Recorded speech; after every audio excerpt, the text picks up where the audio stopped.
Students, कैसे हैं आप सभी। Welcome to Drishti for success. In last video we have completed up to question number 11 of book number 3 of class 12th। Today we will start from question number 12।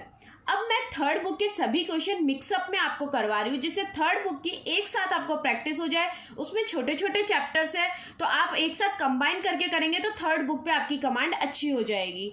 और ये videos बहुत ज़्यादा short रहेंगे, जिससे आपको पर्टिकुलर टाइम देके इन video को देखने की जरूरत नहीं है। कहीं भी घूमते फिरते आप एक बार रिवाइंड करने के लिए, कॉन्सेप्ट क्लियर अप करने के लिए, एमसीक्यूज की अच्छे से प्रैक्टिस करने के लिए इन क्वेश्चंस को कर सकते हैं। अगर इन क्वेश्चंस को आपने अच्छे से कर लिया तो आपके एमसीक्यूज डेफिनेटली किसी भी बुक से करोगे तो आराम से हो जाएंगे, क्योंकि हम हर एमसीक्यू के हर ऑप्शन के बारे में इजीली समझते हैं। इसमें मैं असर्शन रीजनिंग भी करवाऊंगी, केस स्टडी बेस्ड क्वेश्चन भी करवाऊंगी और नॉर्मल क्वेश्चन भी करवाऊंगी, जिससे मिक्स में सभी क्वेश्चंस पे आपकी कमांड अच्छी हो जाए। So let's begin. Our question number 12 is pick up the odd one out. तो इस क्वेश्चन में क्या क्या दिया हुआ है? Share holder fund, reserve and surplus, non current liability and current liability. तो ऑड वन क्या हुआ इसमें? शेयर होल्डर फंड कंपनी की कैपिटल को इंट्रोड्यूस करता है जो कंपनी में डेली काम आती है। नॉन करंट लाइबिलिटीज भी कंपनी की क्या होती है? ऐसी लाइबिलिटीज जो कंपनी को अपना टाइम टू टाइम पे करते रहना पड़ता है, लोन लेते रहना पड़ता है। करंट लाइबिलिटी कंपनी के डे टू डे खर्चे, ठीक है। और रिजर्व एंड सरप्लस ये हमारे फ्यूचर के लिए कंटिजेंसी, फ्यूचर के में कुछ ऐसा कुछ हो जाए जिसके लिए हम क्या बना के रखते हैं, एक तरह से गुल्लक बना के रखते हैं, तो ये हमारे फ्यूचर में काम आने वाला होता है। तो ऑड वन आउट क्या हो जाएगा? Reserve and surplus. नेक्स्ट है, अब असर्शन रीजनिंग के कभी भी क्वेश्चंस करेंगे तो ए बी सी डी ये ऑप्शन फिक्स रहेंगे। असर्शन को मैं ए से डिनोट करूंगी, रीजन को आर से डिनोट करूंगी। ऑप्शन हमारे यही रहेंगे। ए हमेशा क्या रहेगा कि A and R both assertion and reason are true and R is the correct explanation of A. मतलब ऑप्शन 1 का मतलब क्या होगा? असर्शन भी मेरा सही है यानी ट्रू है, रीजन भी मेरा ट्रू है, और जो रीजन दिया हुआ है वो असर्शन के लिए करेक्ट एक्सप्लेनेशन है। ऑप्शन नंबर बी का मतलब क्या होगा कि असर्शन भी ट्रू है, आर रीजन भी ट्रू है, बट ये आर इस ए का करेक्ट एक्सप्लेनेशन नहीं है, मीन्स आर और ए का कोई लिंकअप नहीं हो रहा है। ऑप्शन नंबर सी का मतलब क्या होगा? असर्शन तो ट्रू है बट रीजन फॉल्स है। ऑप्शन नंबर डी का क्या होगा कि असर्शन फॉल्स है बट रीजन ट्रू है। तो हमारे ये 4 ऑप्शन तो आपके दिमाग में बैठ जाने चाहिए। फर्स्ट ऑप्शन हमेशा रहता है कि ए भी ट्रू है, आर भी ट्रू है, और आर करेक्ट एक्सप्लेनेशन है ए का। ऑप्शन नंबर 2 हमेशा कि दोनों ट्रू तो हैं बट आर करेक्ट एक्सप्लेनेशन नहीं है। ऑप्शन नंबर 3 में असर्शन ट्रू है, रीजन रॉन्ग है। ऑप्शन नंबर 4 एक लास्ट बचा, उसमें क्या होगा? असर्शन रॉन्ग है बट रीजन हमारा ट्रू है। ठीक है, चलो अब क्वेश्चन स्टार्ट करते हैं। तो हमारा असर्शन रीजनिंग का फर्स्ट क्वेश्चन, और वैसे हमारे सीरीज में क्वेश्चन नंबर 13 है। असर्शन हमें दिया हुआ है, financial statement are the end product of accounting process. सही है, फाइनेंशियल स्टेटमेंट हम सबसे लास्ट में बनाते हैं पूरा अकाउंटिंग प्रोसेस करने के बाद। General entry, ledger posting, trial balance, P and L, then ये फाइनेंशियल स्टेटमेंट्स बनते हैं हमारे। Which reveal the financial result of a specified period. ठीक है, एक पर्टिकुलर पीरियड का हमें फाइनेंशियल रिजल्ट बताते हैं। And financial position as on a particular date, एक पर्टिकुलर डेट की हमें क्या बताते हैं? फाइनेंशियल पोजीशन की, इस कंपनी के फाइनेंशियल पोजीशन क्या है। तो ये तो बिल्कुल ट्रू है। ठीक है, पढ़ने पे ही साफ समझ में आ रहा है। Financial statement are the end product of accounting process which reveals the financial result of a specified period and financial position as on a particular date. Reason पढ़ते हैं। The basic objective of these statement means financial statement, is to provide information required for decision making. ठीक है, इनका basic objective क्यों है, क्या है कि फाइनेंशियल पोजीशन हम बनाते हैं कि हम कोई पर्टिकुलर डिसीजन ले सके, कौन? Management, as well as other outsider who are interested in the affairs of the undertaking as per section 129 schedule 3 to the companies act 2013 every year। ये शेड्यूल्स भी याद रख लेना, कई बार क्वेश्चंस में ये भी पूछ सकते हैं कौन से शेड्यूल के अकॉर्डिंग जो फाइनेंशियल स्टेटमेंट है उनकी इंफॉर्मेशन मैनेजमेंट और आउटसाइडर लेते हैं, जिससे वो कंपनी में अपना इंटरेस्ट दिखा सके। तो शेड्यूल 129 सेक्शन 129 एंड शेड्यूल 3। ठीक है, अब आर ट्रू तो है, लेकिन इसका करेक्ट एक्सप्लेनेशन है या नहीं, अब हमें ये पता करना है। फर्स्ट में हमें कहा था फाइनेंशियल स्टेटमेंट हमें अकाउंटिंग प्रोसेस सबसे लास्ट प्रोसेस है अकाउंटिंग प्रोसेस का, ठीक है। दूसरा हमें कहा था इससे हम स्पेसिफाइड पीरियड के लिए बनाते हैं जिससे हम कंपनी की पर्टिकुलर डेट पे क्या पोजीशन है वो पता कर सके। और सेकंड में कहा इसका ऑब्जेक्टिव ये है, ठीक है। बट ये ऐसा क्यों करते हैं अकाउंटिंग प्रोसेस के लास्ट? ऑब्जेक्टिव नहीं, ऑब्जेक्टिव सही तो है लेकिन ये एंड प्रोसेस क्यों है और ये पर्टिकुलर डेट के लिए क्यों बनाते हैं, इसका रीजन नहीं है। तो ये आंसर क्या होगा इसका? बी, कि ये दोनों ट्रू तो हैं बट ये दोनों करेक्ट एक्सप्लेनेशन नहीं है। एक तो बता रहा है फाइनेंशियल स्टेटमेंट कब बनाते हैं, क्यों बनाते हैं, और दूसरा बता रहा है कि इसका ऑब्जेक्टिव क्या है, ठीक है। अब समझ में आया? इसका करेक्ट आंसर क्या होता अगर रीजन देता? तो हमें यह होता कि इससे हम लोग फाइनेंशियल पोजीशन को क्या कर सके, असर्टेन कर सके और एनालाइज कर सके, ये इसका करेक्ट रीजन होता। नेक्स्ट क्वेश्चन नंबर 14 असर्शन दिया हुआ है the balance sheet of the company needs to show the complete detail of the share capital of the company. क्या कहा है? बैलेंस शीट होती है जो शेयर कैपिटल की हमें कंप्लीट डिटेल देती है। सेकंड क्या कहा है? As per schedule 3 of companies act 2013 the balance sheet must disclose authorise capital, issued capital and subscribed capital for each class of share capital, that is for both equity and preference share, besides the called up amount made by the company and paid up amount made by the shareholders। तो इस क्वेश्चन में क्या कहा है कि balance sheet होती है ना कंपनी की, वो किस लिए बनाई जाती है? जिससे शेयर कैपिटल की कंप्लीट डिटेल मिल सके। बिल्कुल सही है, कंप्लीट डिटेल मिलती है हमें शेयर कैपिटल की।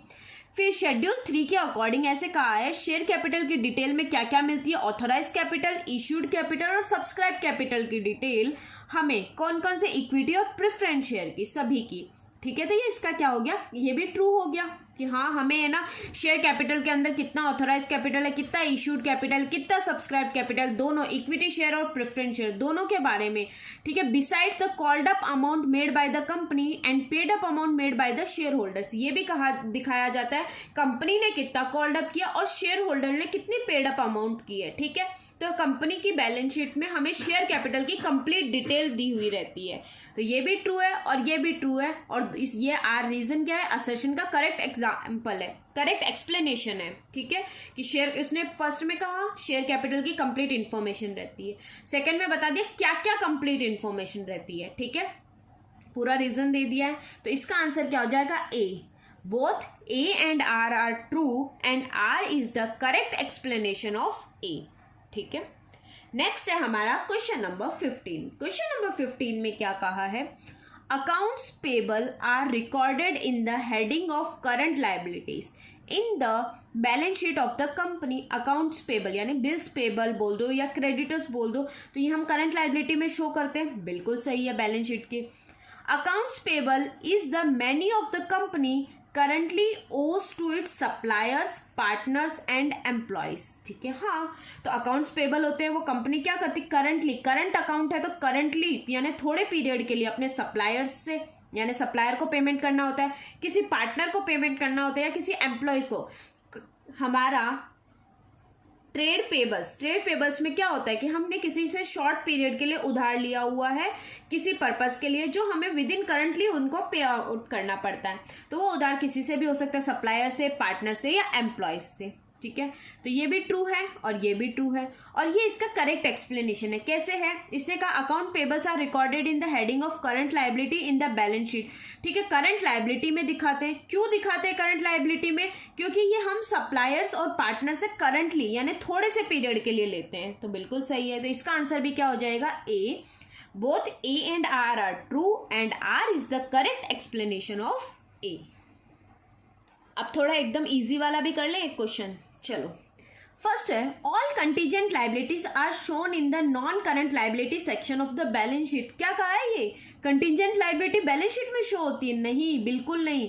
कंटीजेंट लाइबिलिटी बैलेंस शीट के फुट नोट में शो होती है क्योंकि ये फिक्स नहीं होता। ये एक्सपेंसेस हमारे हो भी सकते हैं, नहीं भी हो सकते हैं, ये फ्यूचर इवेंट पे डिपेंड होते हैं। तो जैसे ही हमें पता चला ये फॉल्स है तो असर्शन फॉल्स खाली एक ही केस में था, वो था ऑप्शन नंबर 4 में। तो हमें नेक्स्ट पढ़ने की भी जरूरत नहीं होती। ये होते हैं ईजी वाले क्वेश्चन, ठीक है।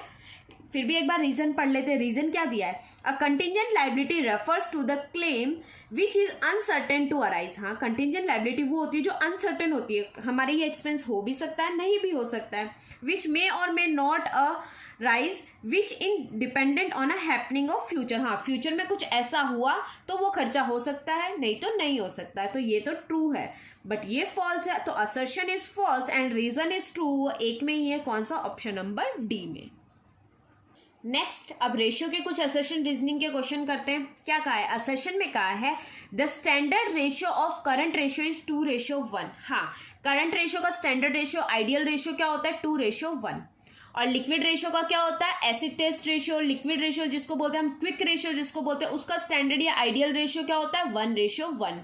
डेट इक्विटी रेशियो का आइडियल रेशियो या क्या बोलते हैं हमारा स्टैंडर्ड रेशियो क्या होता है, 2:1। ठीक है, तो इसने कहा standard ratio of current ratio is 2:1। हाँ, बिल्कुल सही है। A high operating ratio leaves a high margin to meet non-operating expenses। हाँ, ये ऑपरेटिंग रेशियो, ऑपरेटिंग मतलब डे टू डे खर्चे के लिए, ठीक है। हाई, जितना हाई हमारा, जितना ज़्यादा ये जाएगा उतना क्या होता है, हम नॉन ऑपरेटिंग एक्सपेंसेस को जल्दी जल्दी मीट आउट कर पाएंगे। ठीक है, तो ये भी ट्रू है एंड ये भी ट्रू है। ठीक है, और ये इसका करेक्ट एक्सप्लेनेशन भी है। ठीक है, नेक्स्ट क्वेश्चन, क्वेश्चन नंबर 18। तो इसका आंसर क्या हो जाएगा, ए। क्वेश्चन नंबर 18 में कहा है असर्शन में debt to equity ratio of 2:1 is consider satisfactory. अभी बताया था मैंने, डेट टू इक्विटी रेशियो का आइडियल रेशियो क्या होता है, 2:1, मतलब हम सेटिस्फाइड है, हमारा 2:1 है। तो generally a low ratio is considered favourable. बिल्कुल, अगर जितना लो रेशियो होगा इसमें डेट इक्विटी में, उतना हमारे लिए फेवरेबल होगा। क्यों, डेट क्या होता है, हमने किसी से उधार लिया है। इक्विटी क्या होता है, ओनर्स का कैपिटल यानी शेयर होल्डर जो हमारी कंपनी के मेंबर होते हैं। तो जितना ये रेशियो कम होगा मतलब उतना हमारे कंपनी पे लोन कम है। ठीक है, तो हाँ, generally a low ratio is considered favourable. Next, the ratio indicates the proportionate claim of owners and outsiders on firm's asset. High ratio shows claim of outsider are greater but low ratio show outsider claim are less. हाँ, this ratio indicates, क्या indicate करता है, proportionate claim मतलब कौन किससे कितना मांगता है, कौन ओनर एंड आउटसाइडर के बीच में कितना प्रोपोर्शनेट है। ठीक है, अगर हाई रेशियो हुआ मतलब डेट ज्यादा होगा। हाई कब होगा, जब न्यूमरेटर हमारा ज्यादा होता है। उसका मतलब क्या होगा, आउटसाइडर आर ग्रेटर। हाँ, हमारे डेट, आउटसाइडर कौन होते हैं, डेट, क्योंकि इक्विटी तो कंपनी के मेंबर्स होते हैं, आउटसाइडर हमारे ज्यादा हैं। अगर लो रेशियो हुआ, लो कब होगा, जब हमारा न्यूमरेटर कम होगा डिनोमिनेटर से, तो वो क्या होगा कि आउटसाइडर हमारे क्या है, मतलब हमने बाहर वालों से लोन क्या ले रखा है, कम ले रखा है। तो बिल्कुल सही है। ठीक है, तभी लो रेशियो और हाई रेशियो का हमें पता चलता है, इसीलिए हम बोलते हैं लो रेशियो, यानी हमारे डेट कम होंगे तो लो रेशियो हमारी कंपनी के लिए फेवरेबल होगा। तो ये दोनों ट्रू हैं और ये इसका करेक्ट एक्सप्लेनेशन भी है। ठीक है, अब आया हमारा क्वेश्चन नंबर 19। इसमें क्या कहा है, असर्शन दिया हुआ है liquid ratio reveal strength of liquidity of a business unit. Liquidity का मतलब ऑन द स्पॉट हम बिजनेस से कितना पैसा ले सकते हैं। हाँ, तो लिक्विड रेशियो में हम पता है दो चीजों को इंक्लूड नहीं करते, क्या, एक तो स्टॉक और एक प्रीपेड एक्सपेंसेस को। इन्वेंट्रीज को इसलिए ऐड नहीं करते क्योंकि इन्वेंट्री हम ऑन द स्पॉट बेच नहीं सकते, जरूरी नहीं है हमारी तुरंत सेल आउट हो जाए। प्रीपेड एक्सपेंसेस, अगर हमने किसी को एडवांस में पैसे दे दिए तो जरूरी नहीं है वो हमें तुरंत पैसे वापस दे देगा। तो हाँ, तो इसीलिए हम लोग इन दोनों चीजों को हटा देते हैं और बाकी के जो करंट असेट्स होती है हमारी वो लिक्विड होती है, मतलब तुरंत हम उनसे पैसा जनरेट कर सकते हैं। तो सही कहा है, liquid ratio reveal strength of liquidity of a business unit. Reason क्या कहा है, liquid ratio is the one of the various ratio used to measure the ability of a company to meet its long term debt। नहीं, liquid ratio किसके लिए होते हैं, हमारे short term डेप्ट को मीट आउट करने के लिए। तो ये बिल्कुल गलत, ये अगेन इजी वाला क्वेश्चन हो गया। इजी वाला क्या, इजी वाला इसलिए हो गया, असर्शन सही है, रीजन गलत है। तो ये एक ही ऑप्शन में था, ऑप्शन नंबर सी में, क्या, when assertion is true and reason is false. Next है क्वेश्चन नंबर 20। क्वेश्चन नंबर 20 में क्या कहा है, असर्शन में higher the gross profit ratio good for the business. सबसे पहले हमने करंट रेशियो में पढ़ा, करंट रेशियो का आइडियल रेशियो होता है 2:1। वो हाई होगा तो हमारी कंपनी के नॉन ऑपरेटिंग एक्सपेंसेस हम अच्छे से मीट आउट कर पाएंगे, तो वो अच्छा होता है। फिर हमने पढ़ा डेट इक्विटी रेशियो, उसका भी आइडियल रेशियो 2:1 होता है, लेकिन वो कम होगा तो अच्छा होगा हमारी कंपनी के लिए, मतलब हमारे आउटसाइडर से लोन कम है एज कंपेयर टू इक्विटी। ठीक है, थर्ड हमने पढ़ा लिक्विडिटी की स्ट्रेंथ। लिक्विड रेशियो क्या होता है? लिक्विडिटी बताता है कंपनी की, जिससे हम शॉर्ट टर्म डेब्ट्स को मीट आउट कर सकते हैं।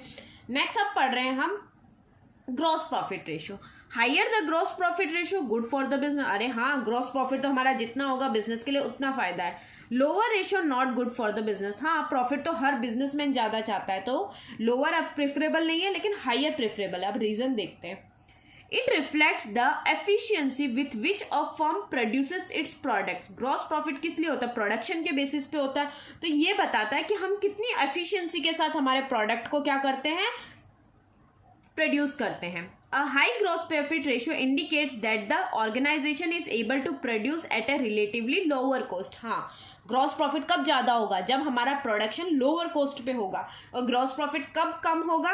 जब हमारा प्रोडक्शन कॉस्ट क्या होगी? ज्यादा होगी। ठीक है, तो ये इसका बिल्कुल करेक्ट एक्सप्लेनेशन है। तो ये भी ट्रू, ये भी ट्रू, और ये इसका करेक्ट एक्सप्लेनेशन है। तो इसका आंसर क्या हो जाएगा? Option number A. इसी के साथ इस वीडियो में हमने क्वेश्चन नंबर 20 तक कंप्लीट कर लिए हैं। कुछ अच्छे असर्शन रीजनिंग की है। अभी मैं तुम्हें थोड़ा इजी लेवल के करवा रही हूँ, जिससे तुम्हारा असर्शन रीजनिंग पे कमांड आने लग जाए, तुम्हें समझ में आने लग जाए कि इन चारों ऑप्शन में क्या डिफरेंसेस है, कैसे हम पता कर सकते हैं असर्शन रीजनिंग असर्शन के लिए सही है, ये रीजन असर्शन के लिए ट्रू है या नहीं है। ठीक है, आगे के क्वेश्चन हम हमारे नेक्स्ट वीडियो में कंटिन्यू करेंगे। अगर वीडियो अच्छा लगे, यूजफुल लगे, लाइक जरूर कीजिएगा। And thank you for watching the video. All the best for your term 1। अच्छे से प्रैक्टिस करो, कीप लर्निंग।